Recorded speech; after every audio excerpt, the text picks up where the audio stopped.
This is Living Free in my RV. Greetings from Kununurra, Western Australia. I've just uploaded the last two videos and I haven't had coverage for about 4 days. The only place you get mobile coverage is pretty close to the town itself. And it's typical of this area, there's fires always, especially when I was in Darwin. There were fires just burning. They don't even go and attend to them because they reckon there's nothing out there. So, and it's just a normal part of the dry season, similar to the same sort of geology in the area. We're going to do this little walk here.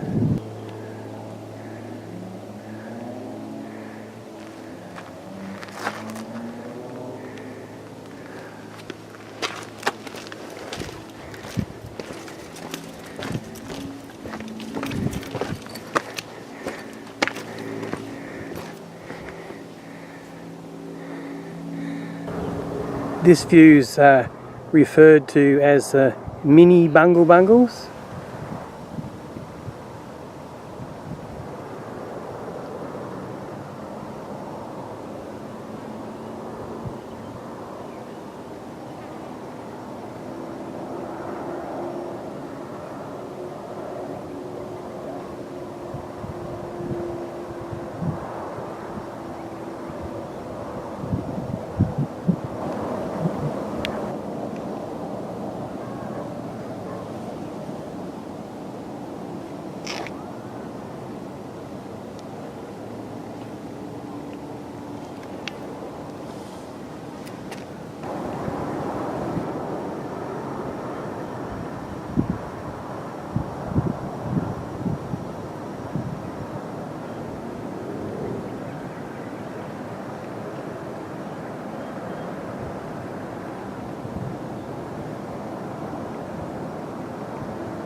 This place is called Swim Beach. It's amazing, these trees are amazing, but it saddens me that it seems such a shame that people feel the need to vandalise and deface these trees. I mean, it's counterproductive, it's pointless. Such mindless fools can destroy something like that. Those nuts they used to use for damper to make flour out of. It's a nice walk. It's called Kelly's Knob. So I'm going to go and find a campsite now. I've booked in to go on a scenic flight around the Bungles tomorrow. So until then, we'll stay tuned. Bye.